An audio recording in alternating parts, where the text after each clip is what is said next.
Muy bien, muy buenas tardes amigos de Buscando a Jesucristo. Nuevamente estamos aquí hoy reunidos porque estamos orando, leyendo la palabra y compartiendo una enseñanza, porque anhelamos que tengamos una iglesia más empática. Entonces hoy vamos a leer o vamos a reflexionar sobre el capítulo 4 de la carta a los Hebreos y vamos a ponerle el foco a los versículos 14 al 16.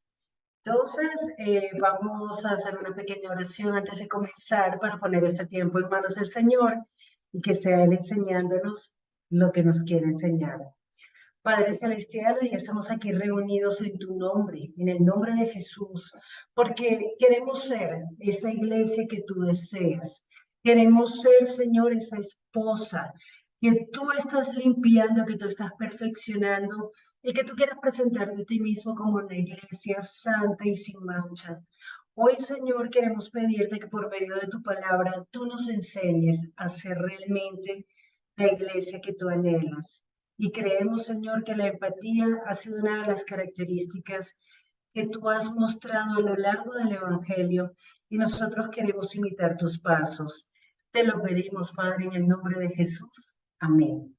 Muy bien, entonces vamos a comenzar la reflexión de la palabra de hoy y vámonos a la carta de los Hebreos, capítulo 4, versículos 14 al 16.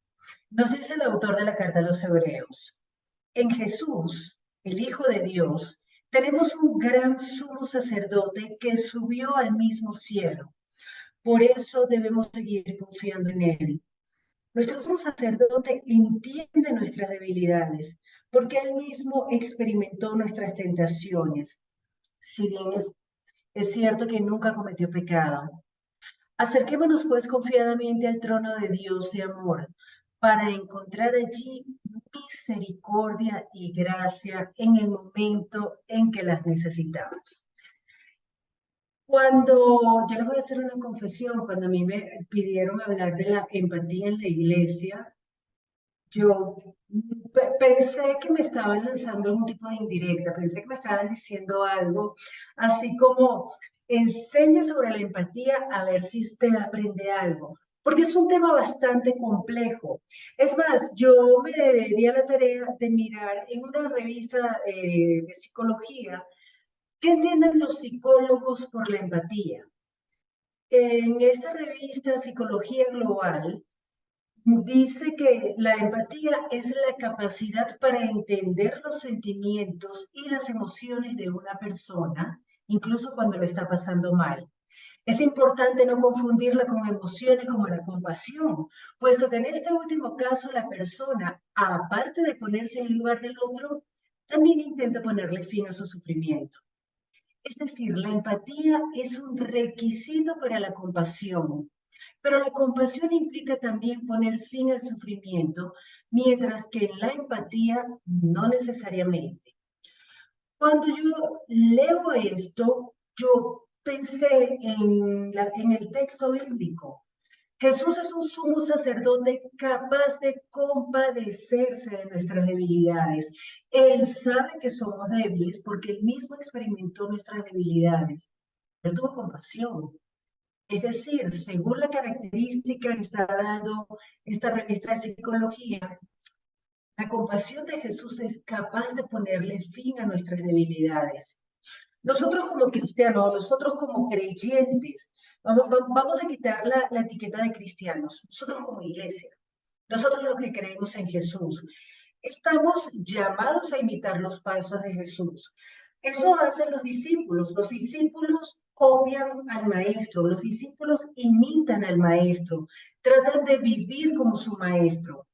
Y resulta que nosotros tenemos un maestro de una talla impresionantemente alta y a veces podemos sentir, yo lo he sentido, no sé ustedes, pero yo he sentido, no puedo, no voy a poder, esto es demasiado, sobre todo en el tema de la compasión, porque yo no soy una persona compasiva, es más, aquí entre nos, que no salga del grupito, pero yo ni siquiera es que me gusta la gente. Hay personas, y esta es una de las características que da esta revista de de psicología de las características de las personas empáticas y una de las características es sensibilidad y sentir lo que otros sienten. Las personas empáticas son sensibles y entienden los sentimientos de los demás.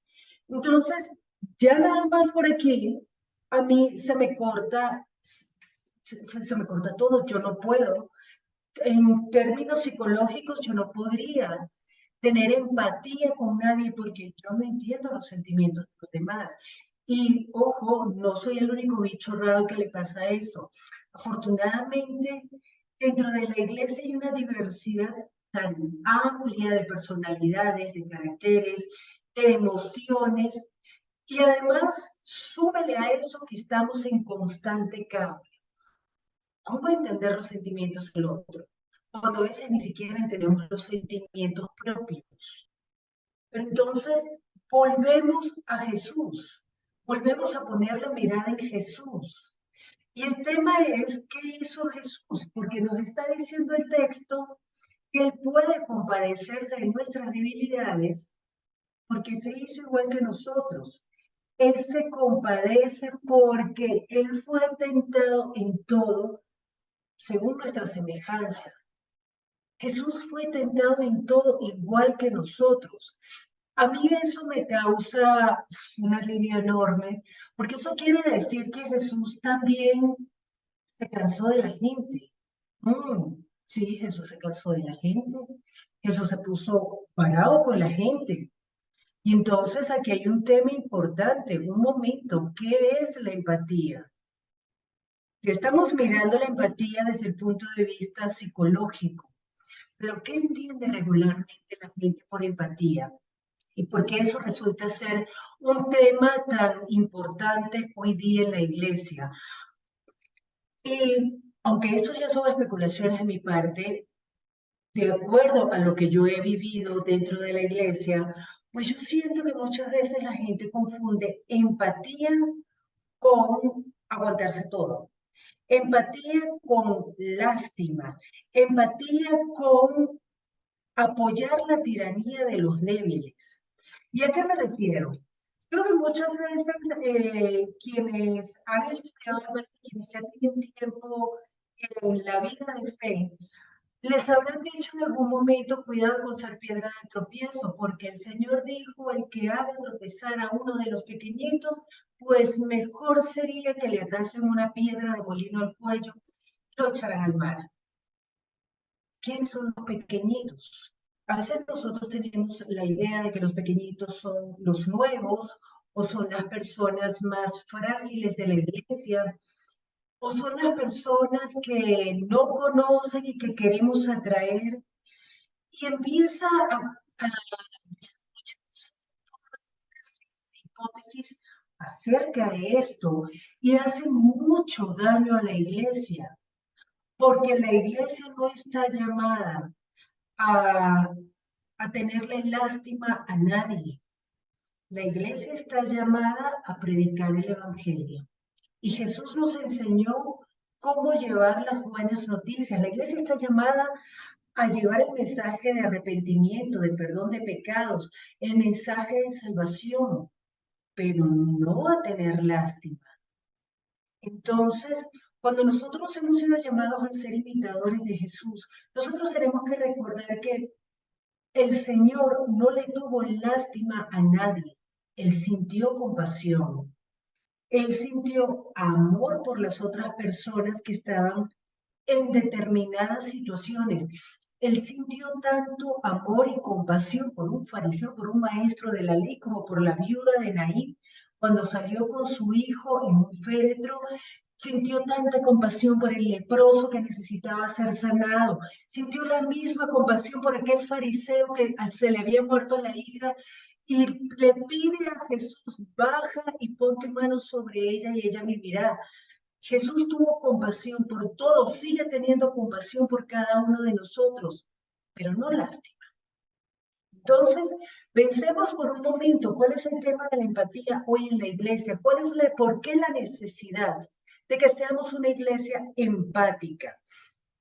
Yo creo que cuando nosotros partimos de la definición psicológica de empatía, ya nos enfrentamos con un problema grave, ponernos en el lugar del otro, entender los sentimientos del otro.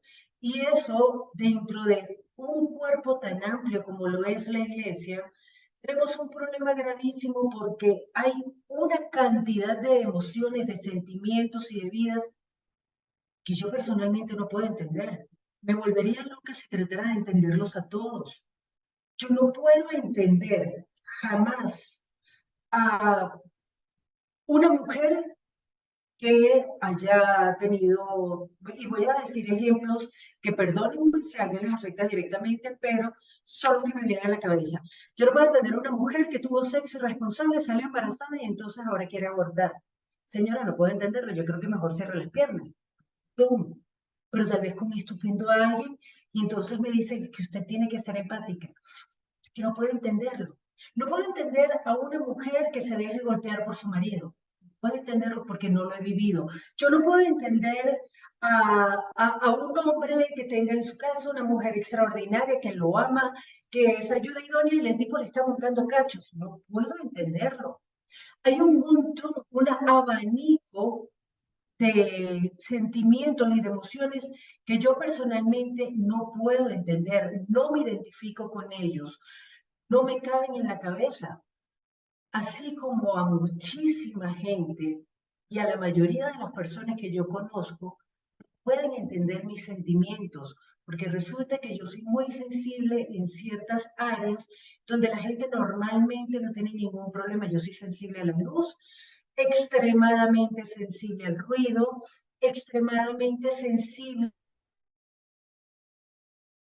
a los de los acuerdos establecidos. Para mí, cuando uno llega a un acuerdo, eso no se mueve, eso es inamovible. Cuando a mí me cambian algo, yo entro en shock, yo entro en crisis, y eso no lo va a entender nadie que no tenga el mismo problema que tengo yo. Entonces, ¿cómo hacemos para entendernos siendo tan distintos, viniendo de entornos tan distintos? Además, con otra particularidad, tenemos morfologías diferentes, nuestro cerebro funciona de maneras diferentes, cada uno de nosotros es tan abismalmente diferente el uno del otro, que es un milagro que nos matemos. Pero nosotros tenemos un gran sumo sacerdote capaz de compadecerse de nosotros. Recordemos que hacía el sumo sacerdote. Sumo sacerdote era la figura, la persona que se encargaba, y eso está establecido desde el Antiguo Testamento, desde el libro de Éxodo, era la persona que se encargaba de representar a Dios delante del pueblo y al pueblo delante de Dios. Cuando el sumo sacerdote se presenta delante de Dios, él está asumiendo toda la carga de ser el pueblo de Dios. Se presenta delante de Dios para intermediar entre Dios y los hombres. Cuando se presenta delante del pueblo, lo hace representando a Dios. Entonces, el sumo sacerdote tenía esta tarea. Y nos dice el autor del libro de los Hebreos, de la carta de los Hebreos, en el capítulo 5, que el sumo sacerdote es escogido de entre los hombres para representarlos ante Dios y para ofrecer ofrendas y sacrificios por los pecados. Y lo hace tanto por los pecados del pueblo como por los suyos propios, ya que como ser humano tiene muchas debilidades y por eso mismo puede ser comprensivo con quienes son ignorantes y andan extraviados. Nadie puede hacerse sumo sacerdote por su propia cuenta. Al sumo sacerdote lo llama Dios, como en el caso de Aarón. Sin embargo, aquí hay algo que nosotros como iglesia no podemos olvidar jamás. Lo está diciendo el autor de la carta a los hebreos, que al sumo sacerdote lo llama Dios, lo elige Dios, y es un hombre elegido del pueblo. Sí, Dios eligió en el Antiguo Testamento una tribu, la tribu de Leví, pero para eso somos sacerdocio a los descendientes de Aarón. Sin embargo, en la primera carta del apóstol Pedro, él nos dice algo muy importante. Nos dice en el capítulo 2, versículo 9, dice, pero ustedes son linaje escogido, sacerdotes reales, nación santa, pueblo adquirido por Dios con una función para anunciar las virtudes de aquel que los llamó de las tinieblas a su luz admirable. Hoy cada uno de nosotros, cada uno de los que hemos creído, cada uno de aquellos a quienes nos ha resplandecido la luz del Evangelio en esa forma tan poética, cada uno de nosotros que ha tenido esa relación con Jesús, que ha salido de la oscuridad y que ahora entiende como si nunca hubiéramos pecado por la obra que Jesús hizo en la cruz. Ahora nosotros hemos sido hechos sacerdotes del Rey, sacerdotes de Dios, pero con una función para esto, para anunciar las virtudes de aquel que nos llamó. Entonces, si ahora nosotros somos unos sacerdotes, si somos sacerdotes como lo fue Jesús, pues como Jesús deberíamos tener la misma compasión, porque Él siendo el sumo sacerdote, Él se compadeció de nosotros, se hizo igual a nosotros. Él se hizo uno como nosotros. Él se rebajó. Nos dice la carta a los filipenses, si no estoy mal, en el capítulo 2, versículo 5. Si quieren me acompañan a Filipenses, capítulo 2, versículo 5. Vamos a ver hasta dónde llega la empatía de Jesús. Dice, haya pues en ustedes este sentir que hubo también en Cristo Jesús, quien siendo en forma de Dios, no estimó el ser igual a Dios como cosa a que aferrarse, sino que se despojó a sí mismo tomando forma de siervo, hecho semejante a los hombres. Y estando en la condición de hombre, se humilló a sí mismo, haciéndose obediente hasta la muerte y muerte de cruz. Esto fue lo que hizo Jesús. Se humilló a sí mismo. El humillarse a sí mismo implica renunciar. Jesús renunció a todos sus derechos. Jesús renunció a todo lo que lo hacía Dios, a su divinidad, a su realeza, renunció a todo y se hizo esclavo de nosotros. En teoría, y así lo digo con toda la vergüenza del mundo, pero en teoría, nosotros también deberíamos humillarnos, pero eso no es nada fácil. Eso no es una situación que nosotros podamos decir cuando viene alguien y quiere y exige y demanda y ofende, porque nosotros, la iglesia, pues vamos a sufrir todas esas cosas, persecución, insultos, mentiras, ofensas, toda clase de males por el evangelio. Pero entonces, muchas veces esperamos que dentro de la iglesia, pues la gente sea un poquito más agradable, más cariñosa, más comprensiva, pero resulta que no necesariamente va a ser así. Perdón. En este momento de la historia, de la humanidad, en este momento de la sociedad, nosotros nos encontramos con una explosión de demanda de derechos. Y eso ha impregnado la iglesia. Todo el mundo quiere exigir derechos. Las minorías exigen derechos, todo el mundo está exigiendo derechos, los niños ahora tienen más derechos que nunca, y entonces algo está pasando dentro de la iglesia que se está dejando impregnar por la corriente del mundo, y ahora dentro de la iglesia nos sentimos con toda la libertad de exigir derechos. Nosotros los que creemos en Jesús, nosotros los discípulos en Jesús, y aquí le hablo exclusivamente a los discípulos, no a los seguidores, no a los fans, no a los followers de Jesús. Le hablo a los discípulos. Nosotros estamos llamados a imitar a nuestro Maestro. Nosotros estamos llamados a copiar lo que Jesús hizo.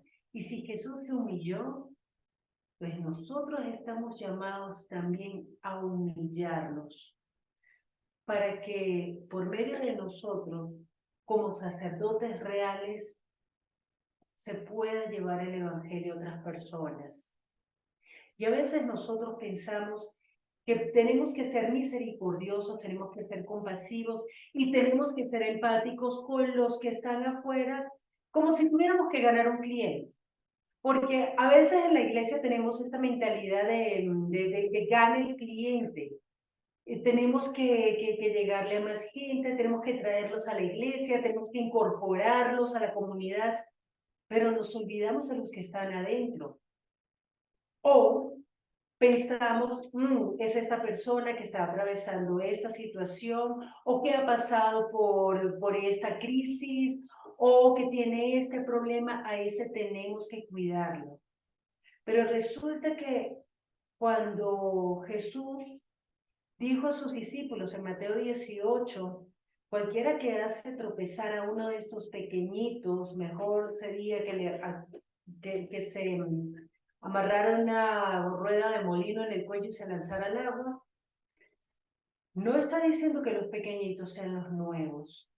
No está diciendo que los pequeñitos sean los que están llegando a la iglesia o los que de repente no han entendido el evangelio. Todo lo contrario. Los pequeñitos son los que creen en él. Porque viene hablando Jesús el más importante en el reino de los cielos es el que se hace como un niño, el que se humilla como un niño. Y cuidado con hacer tropezar a uno de esos pequeñitos.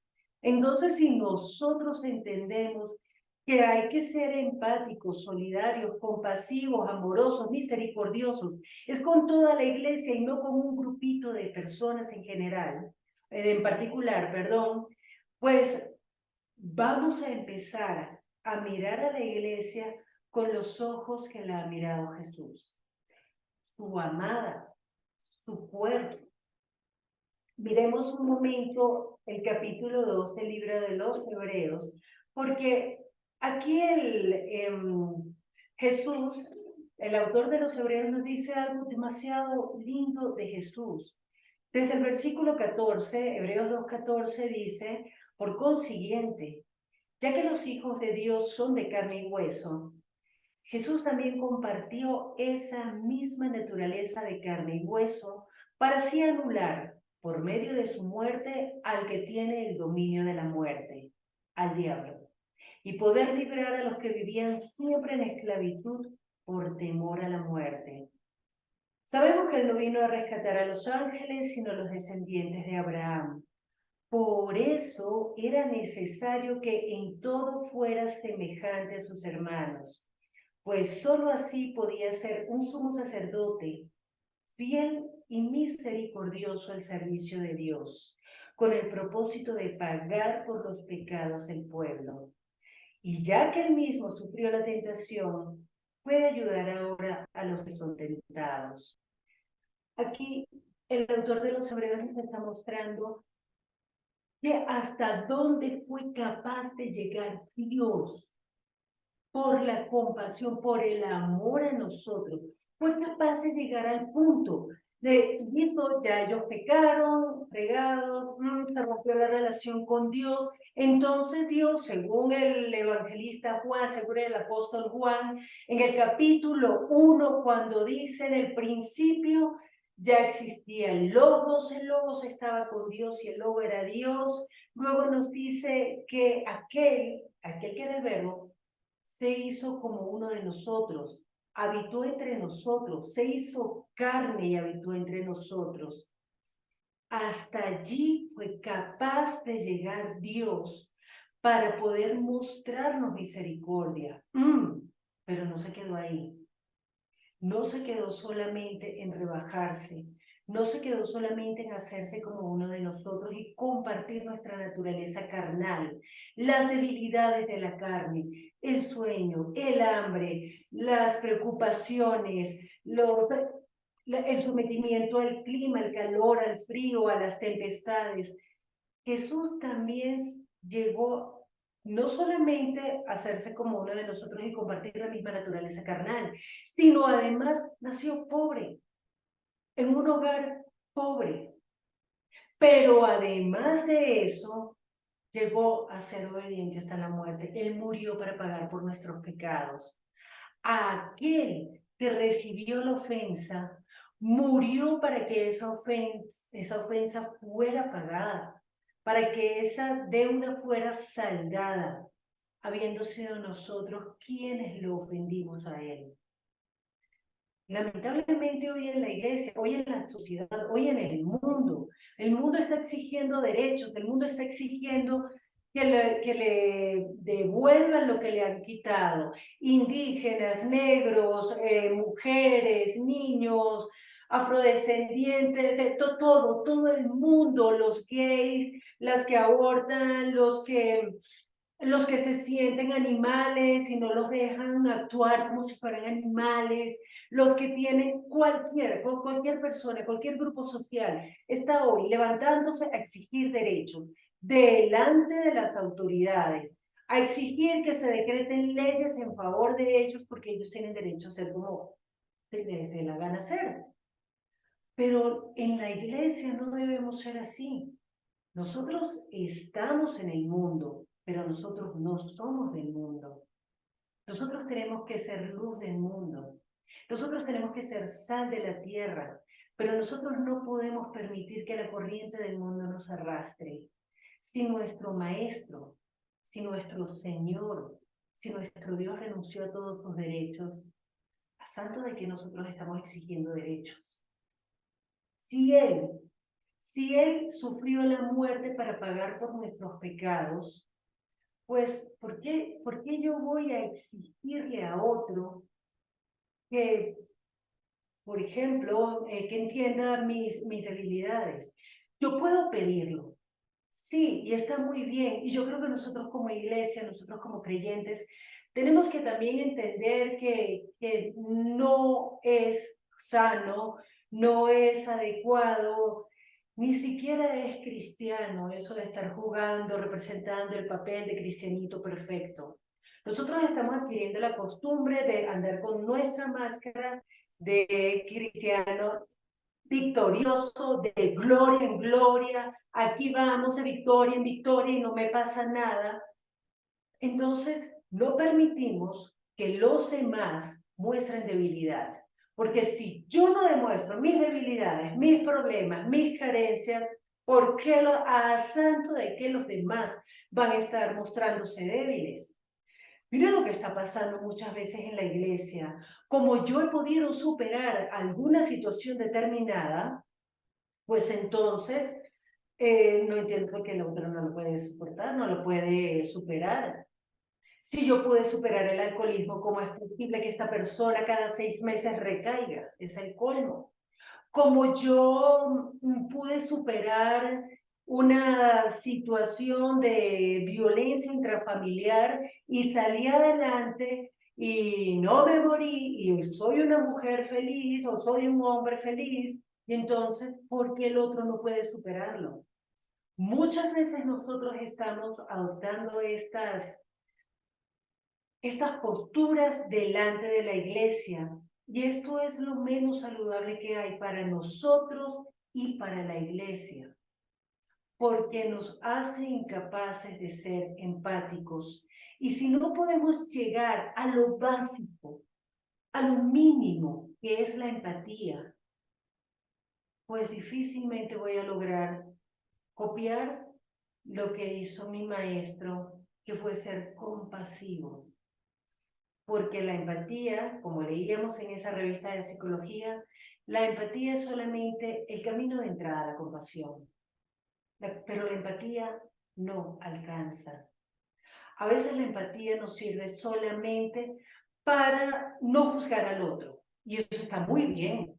Nosotros no deberíamos estar juzgando al otro. Recientemente hablaba con una amiga que está en una situación matrimonial complicada y pues uno de sus grandes temores era, ¿qué van a decir ahora en la iglesia? Cuando mi esposo y yo somos consejeros matrimoniales, ahora nosotros en crisis, pues por el amor de Dios santísimo, ¿qué matrimonio no tiene crisis?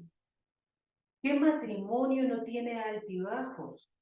¿Qué matrimonio no tiene algún tipo de conflicto interno que tiene que resolver? Y yo creo que de alguna manera el tener esas crisis los puede incluso ayudar a ser más compasivos cuando logren superarlo y puedan decirle a otras parejas, sabe que nosotros pasamos por ahí. Y esto nos ayuda a superarlo. O todavía no hemos superado eso. Estamos trabajando. Es impresionante cómo la presión dentro de la iglesia hace que las personas callen sus necesidades, callen sus dolores, sus carencias, sus miedos, porque sencillamente, ¿qué van a decir los demás de mí? Porque nos hemos vuelto, en vez del cuerpo de Cristo, parece que el cuerpo de un monstruo que no voy a nombrar, pero lo que hacemos es juzgar, juzgar, juzgar, juzgar al que hace y al que no hace, juzgar cómo se hacen las cosas, juzgar absolutamente todo. Cuidado, iglesia, porque nosotros no podemos estar juzgando al siervo de otro. Se lo va a decir Pablo en una carta. ¿Quién eres tú para juzgar al siervo de otro? Nosotros, los que estamos en la iglesia, somos siervos del Señor Jesucristo. Y por supuesto, al ser siervos del Señor, somos siervos de la iglesia. Y quienes estamos sirviendo, estoy bastante convencida que amamos lo que estamos haciendo. Pero cada uno tiene sus formas, cada uno tiene su manera de hacer las cosas. Entonces, en medio de esto, ¿quién es el uno para cuestionar al otro? ¿Por qué nosotros tenemos que estar haciendo las cosas de una manera determinada y si el otro no lo hace, no se adapta a mi forma, entonces yo lo juzgo? Yo les voy a confesar algo aquí, confesiones, voy a llamar esto confesiones con la Pedrosa, pero es que aquí entre nos, para mí es tan difícil cuando alguien no hace las cosas como a mí me parece lógico que se hagan, y mi lógica es simple, llegamos a un acuerdo, cumple el acuerdo. Ya eso es todo. Es muy complicado, pues resulta que para mucha gente sí es muy complicado. Y resulta que cuando la gente no se adapta a los acuerdos que ya están establecidos, mi personalidad es señalarlo y decirle, esta persona no ama al Señor. Pero eso que queda aquí entre nos, no se lo digan a nadie. Entonces yo empiezo a juzgar al otro, pero resulta que esa persona no me rinde cuentas a mí, esa persona le rinde cuentas al Señor. Lo que pase de ahí en adelante, eso es entre Dios y esa persona. Pero a mí sencillamente se me vuelan los tapones, me pongo de mal genio y empiezo a murmurar, a criticar. Y entonces a mí la empatía se me va por los pies. No la logré. No puedo ponerme en el lugar del otro porque siento simplemente que el otro es un irresponsable. Pero resulta que el otro también piensa que fastidio con esta loca que quiere que todo se haga a su manera, que es tan cuadriculada, porque es incapaz de ponerse en mi lugar, porque no puede o porque no quiere. Porque hay dos situaciones diferentes. Una cosa es no ponerse en el lugar del otro porque no quieres. Y otra cosa es no ponerse en el lugar de otro porque sencillamente no logras hacerlo, no puedes, no te cabe, no entra la pieza. ¿Y allí qué hacemos? Porque cuando es que nosotros no queremos entender la postura del otro, pues sencillamente ahí tenemos que revisarnos a nosotros mismos y decir, listo, ¿qué puedo hacer para entenderlo? Puedo hablar con la persona, puedo tratar de entender, oye, ¿por qué reaccionas así? ¿Por qué si establecimos un acuerdo, no cumples ese acuerdo? porque es tratar de indagar qué es lo que está pasando con esa persona. Pero si yo no quiero entenderlo, si a mí sencillamente no se me da la real gana de entender a una persona, pues la del problema soy yo. Porque resulta que yo tengo un sumo sacerdote capaz de compadecerse y yo no puedo ni siquiera llegar a querer entender al otro. Y Jesús no fue que dijo, bueno, entiéndanse, bueno, traten de ser tolerantes los unos con los otros. Jesús dijo, ámense los unos a los otros como yo los he amado. En esto el mundo conocerán que son mis discípulos. Entonces, ¿cómo la gente va a entender quiénes son discípulos de Dios si entre nosotros estamos constantemente agarrados porque no podemos entendernos, porque no queremos entendernos, porque esa persona está violentando mis derechos y no lo hago? No lo voy a hacer por las razones que sean. Nosotros tenemos que empezar a pensar un poco más como Jesús. Hay un autor que en este momento no recuerdo el nombre, que escribió un libro llamado La Gran Omisión.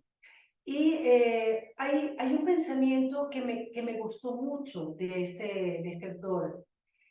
Él trata de pensar, no qué haría Jesús en esta situación. ¿Qué haría Jesús en esta situación particular? No, eso no es el planteamiento que él hace. Él plantea, él se plantea a sí mismo, ¿qué haría Jesús con mi vida? ¿Qué haría Jesús con mis circunstancias? Con mi matrimonio, si Jesús estuviera casado con mi esposa, si tuviera los hijos que yo tengo, si tuviera el trabajo que yo tengo, si tuviera que enfrentarse al tráfico que me enfrento yo, ese tipo de cosas cotidianas. ¿Qué haría Jesús con mi neurosis, por ejemplo? Que no es una neurosis, en realidad es algo más. Pero, ¿qué pasa? ¿Qué haría Jesús en mi vida, con mi situación? No en mis zapatos, en mi vida. Pensar qué haría él. Porque si yo soy su discípulo, yo quiero hacer lo que él haría. Y eso es algo que quizá poco a poco nosotros podemos ir entendiendo en la medida que nos vayamos permitiendo ser limpiados por medio de la palabra, ser limpiados por vivir, por experimentar, por probar qué haría Jesús aquí, conforme a lo que está escrito en los evangelios. Porque a veces nosotros pensamos que ser empáticos es ceder en todo. Y resulta que ceder en todo es de las cosas más dañinas que hay. Nosotros no podemos ceder y permitir absolutamente todo porque nos estamos haciendo daño a nosotros mismos, estamos haciendo daño a la iglesia, estamos haciéndole daño a la obra, estamos haciéndole daño a la sociedad, al mundo entero. Y nosotros se supone que deberíamos ser sal de la tierra, no deberíamos ser excremento en la tierra para seguir abonando todas sus debilidades. Pero resulta que ceder se está confundiendo con ser empático y compasivo. No se trata de ceder. Jesús no cedió un milímetro. Jesús vino con una misión a la tierra y Jesús jamás cedió. Creo que la única vez que se dio fue cuando la mujer sirofenicia le comentaba que tenía a su hija endemoniada y entonces Jesús le dijo, no, no se le puede dar el pan de los hijos a los perros.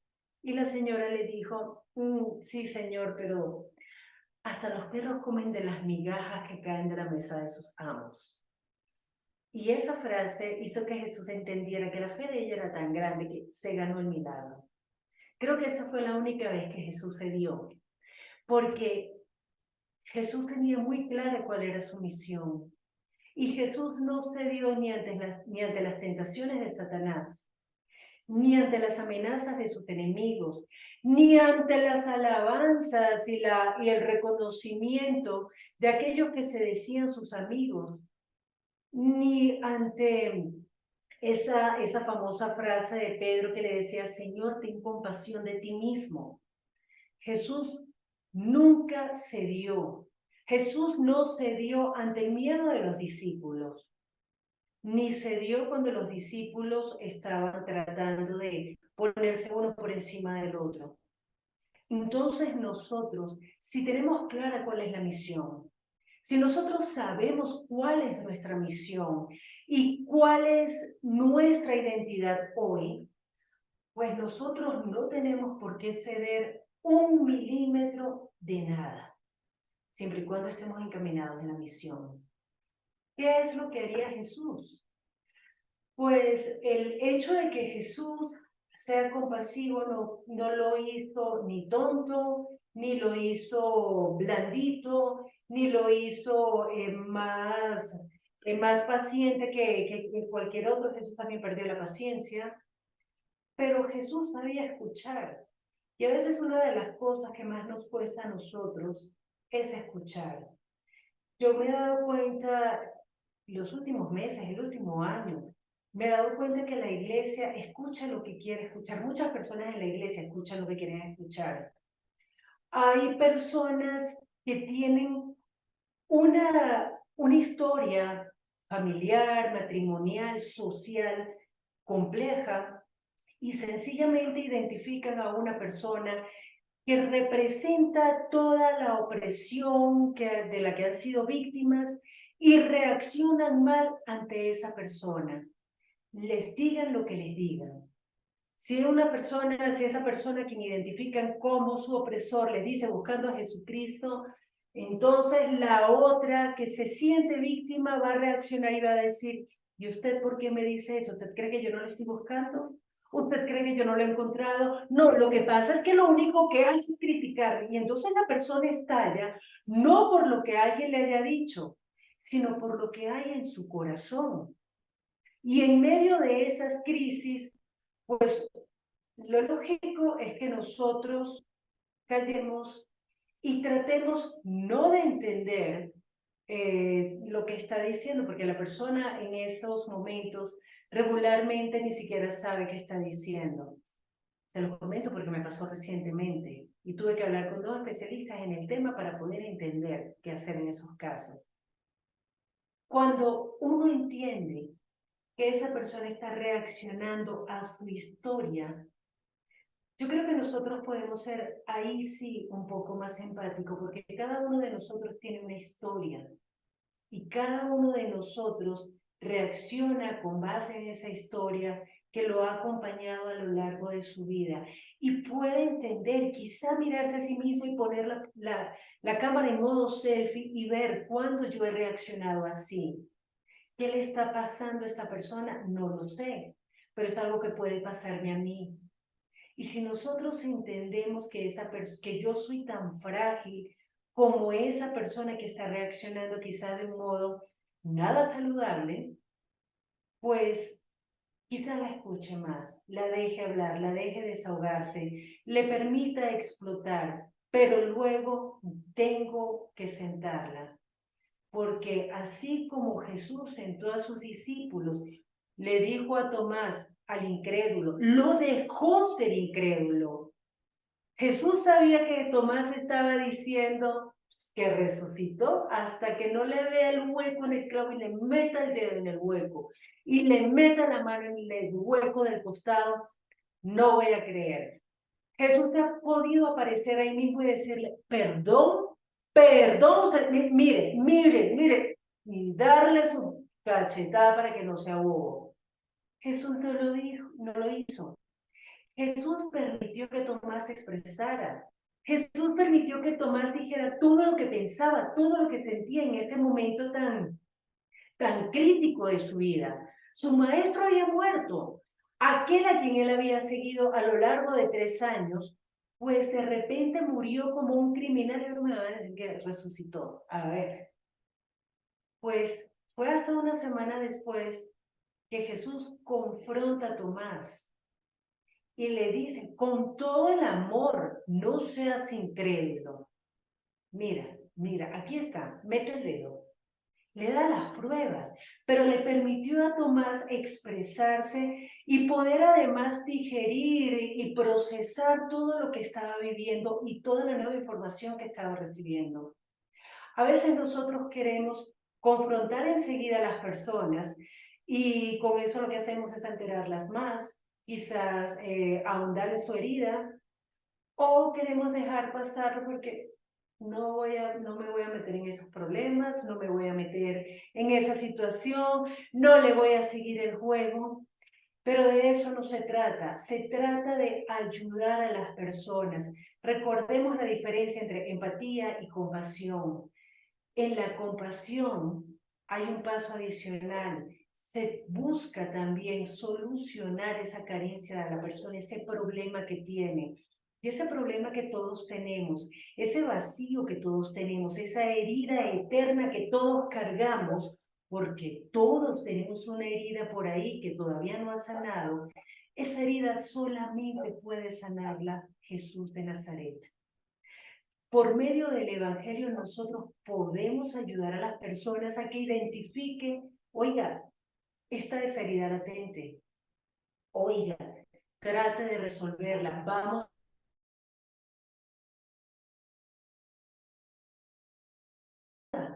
Nosotros no podemos pensar que empatía es, déjenlo, él es así, o ella es así, déjenlo.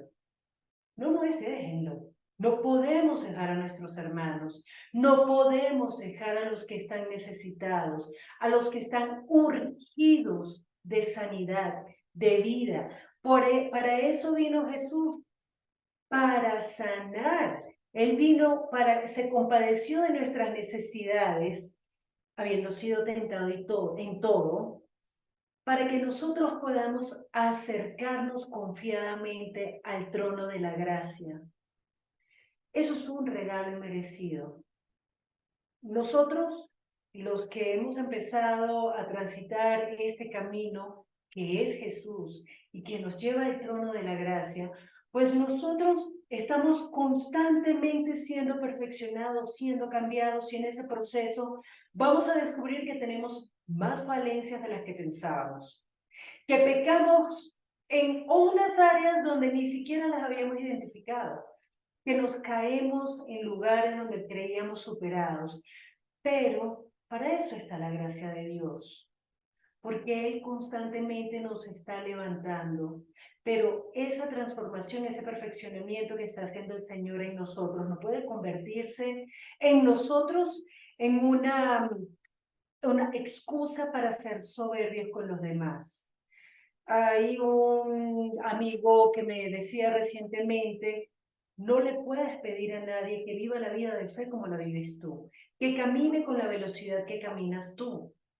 Cada uno tiene su propio ritmo, cada uno tiene su propia historia, cada uno tiene su propio bagaje de emociones y de heridas y también de virtudes y fortalezas. Pero nosotros no podemos, en nombre de la empatía, en nombre de la misericordia, arrastrar a las demás personas a un cuartito llamado los débiles, porque los débiles se rebelan. Los débiles comienzan a hacerse tiranos, y eso es lo que está pasando hoy en el mundo y lo que no debemos permitir que pase en la iglesia. No podemos permitir la tiranía de los débiles, esta tiranía de yo soy así. Pues tienen que entenderme. Yo estoy sufriendo, por lo tanto, todos los demás tienen que aguantarse que yo les responda mal. Yo tengo este problema, esta carencia, o cualquier cosa, cualquier excusa. Yo no tengo la misma preparación que tienes tú, por lo tanto, tienes que entenderme y tienes que aguantarte. Nosotros no podemos permitir esa tiranía. Nosotros no podemos permitir dentro de la iglesia que la debilidad sea la norma, porque entonces resulta que se identifica a unos como débiles, pequeñitos, que necesitan ser ayudados, y otros como los fuertes que se tienen que aguantar todo, porque la palabra dice que los débiles deben llevar las cargas de los fuertes. Perdón, que los fuertes deben llevar la carga de los débiles. Y resulta que quién es débil y quién es fuerte. ¿Quiénes somos nosotros para decidir quién es débil y quién es fuerte? ¿Y por qué nosotros vamos a premiar que una persona tome la decisión deliberada de quedarse en un hoyo de lodo cenagoso? Nosotros debemos más bien alentar a las personas, ayudar a las personas para que, como dice la palabra, puedan acercarse confiadamente al trono de la gracia. Nosotros tenemos la ayudar a las personas a acercarse a Dios. Y acercarse a Dios, allí vamos a poder, como dice el texto, hallar gracia para el oportuno socorro. Nosotros no vamos solos a poder ayudar a nadie. La empatía, como dice aquí, otra de las características, a la gente empática le gusta escuchar, no son extremistas, son respetuosas y tolerantes, entienden la comunicación no verbal, pueden tener un estilo de comunicación pasivo, etcétera, etcétera, pero son un montón de características que la mayoría de la gente no tiene y que son muy difíciles de desarrollar. Nosotros podemos decir, listo, yo me voy a esforzar, pero si en ese esfuerzo yo me estoy cargando, la realidad es que estoy actuando para el mundo, para la gente, porque Jesús no se cargó. Jesús tenía muy clara cuál era su misión y él vino, hizo lo que tenía que hacer, mostró toda la deidad, todas las características de Dios, todos los atributos de Dios, mostró la gloria de Dios, hizo lo que tenía que hacer, incluyendo permitir que lo arrestaran, que lo humillaran, que lo azotaran, que lo clavaran en una cruz, cuando los que morían en la cruz eran malditos según la ley del pueblo de Israel. Todo eso lo permitió él, pero él no se cargó, porque él sabía dónde iba, él sabía cuál era el premio. Si nosotros entendemos hacia dónde vamos y que no vamos a llegar solos. Dice la carta a los Efesios, si no estoy mal, creo que es Efesios 4, que la idea de todo esto dice que la diversidad de la iglesia, Dios puso a unos como maestros, otros pastores, otros evangelistas, etcétera, etcétera.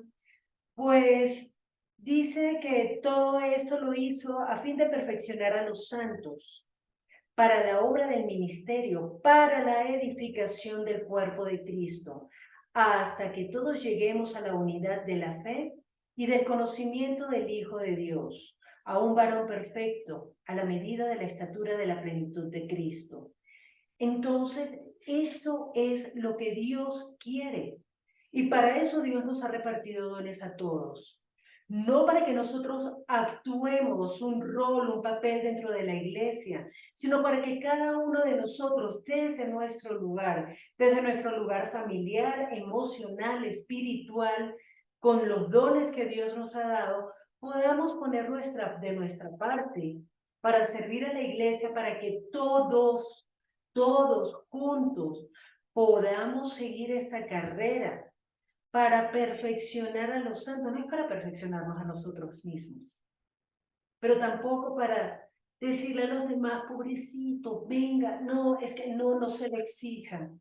Cuidado con hacerles daño a la iglesia. Cuidado con tratar al cuerpo de Cristo como si fuera un minusválido, porque Cristo no es minusválido. Cristo es un Dios vivo, el cuerpo de Cristo tiene que ser el cuerpo vivo de un Dios vivo. Y nosotros no podemos tratar a nadie como pobrecitos. Podemos vendar al miembro que está herido, podemos cuidar al miembro que está herido, pero no podemos dejar que el miembro quede herido toda la vida del cuerpo. Nosotros cuidamos nuestro cuerpo integralmente. Y necesitamos hacerlo, porque necesitamos a todos los miembros. Y el cuerpo de Cristo necesita a todos los miembros a fin de perfeccionar a los santos para la obra del servicio, para la edificación del cuerpo. El cuerpo de Cristo se está edificando y necesita a todos sus miembros, no solamente a los que algunos piensan que son fuertes, que van a tener que arrastrar a los débiles. No, eso no es el cuerpo de Cristo. En el cuerpo de Cristo todos nos edificamos y necesitamos ayudar a las personas a levantarse. Necesitamos que los que los que se creen débiles se fortalezcan. Necesitamos que aquellos que asumen ese papel de fuertes, de pastores, de ministros, de guerreros, que son un roble que nadie los mueve, pues cuidado. Mi mamá, recuerdo que ella era un roble y mi mamá murió de cáncer y un médico me decía, el problema de los robles es que se ven tan fuertes que se pudren por dentro y de repente un día sencillamente se cayeron. Pues nosotros no podemos permitir que eso le pase a ningún miembro del cuerpo. Nosotros tenemos que entender que incluso esas personas que se ven tan fuertes también tienen sus debilidades, también tienen sus momentos. Tenemos que tener amor los unos por los otros. Y ese amor no se puede desarrollar cuando nos sentimos o por encima o por debajo del otro. Todos tenemos que humillarnos, incluso el que se cree débil y el que siente que todo el mundo tiene que protegerlo porque yo soy pobrecito, he pasado tal situación. No podemos permitirle que se quede en esa postura de pobrecito. Tenemos que animarlo para que pueda alcanzar la estatura del varón perfecto, juntos como comunidad, porque dice el versículo 13 de Efesios 4, hasta que todos lleguemos a la unidad de la fe y del conocimiento del Hijo de Dios. Todos, no algunos, todos. Y nuestra idea, nuestro leitmotiv debe ser que todos alcancemos esa unidad. No solamente un grupito y que ese grupito se eche encima al resto. Tenemos que aprender de verdad a humillarnos, a renunciar a nuestros derechos. A veces nosotros sentimos, yo tengo derecho de estar triste. Claro que tenemos derecho de estar tristes, pero no nos quedemos en la tristeza. A eso no tenemos derecho, a quedarnos allí, porque Él ya nos sacó del lodo cenagoso y puso nuestros pies en piedra firme, en roca firme. Él enderezó nuestros pasos. Eso lo dice el Salmo, creo que es el 40 o 42, por ahí. Entonces nosotros tenemos que andar firmes por ese camino que es Jesús, seguir sus huellas, seguir sus pisadas, seguir no solamente en teoría los mandamientos que Él nos dejó, que fue creer y amar al prójimo. Pero es que si nosotros estamos sintiendo lástima por el otro y tratándolo como alguien débil, pobrecito, y hay que dejar que haga sus cosas, porque bueno, él está aprendiendo. No, la iglesia tiene que saber a qué nos estamos enfrentando. Y nosotros estamos en una guerra que no es contra carne ni sangre, sino contra principados, potestades y toda hueste de maldad que habita en las regiones celestes. Así lo dijo el apóstol Pablo, si no estoy mal, en Gálatas. Y entonces nosotros tenemos que entender, si estamos en una guerra, que no podemos dejar que nuestros hermanos permanezcan débiles. Nosotros no podemos ayudar al otro a que se mantenga en esa situación de indefensión. Nosotros tenemos que ayudarlo para que llegue a los pies de Cristo. Y nosotros tenemos que entender que, claro que nos importa la iglesia, por supuesto que la iglesia es importantísima, pero no caigamos en el error que me comentaba recientemente una amiga que ella decía, para mí lo primero es la iglesia. Y tal vez yo sea demasiado egoísta, pero yo le dije, para mí no, para mí primero yo. Porque si yo no estoy bien, si yo no estoy fortalecida en Cristo, si yo no estoy gozosa en Cristo, pues, ¿qué le puedo dar yo a la iglesia? Entonces, oremos estos pocos segundos que nos quedan para que el Señor nos ayude a entender qué es lo que Él está esperando de cada uno de nosotros y podamos realmente ser compasivos como Él fue compasivo. Amado Señor Jesús, tú que nos has dado un ejemplo tan extraordinario, hoy te pedimos ayúdanos a seguir tus pasos y quita de nosotros todo lastre que nos esté impidiendo correr la carrera como tú la corriste. Señor, ayúdanos de verdad a mirar a nuestros hermanos con amor, con misericordia, con compasión, pero no con lástima. Y que tampoco, Señor, nosotros estemos tirándole piedras al que parece fuerte. Señor Jesús, en tus manos ponemos tu iglesia y te pedimos ayúdanos a hacer la iglesia que tú deseas. Te lo pedimos en tu nombre, Jesús. Amén.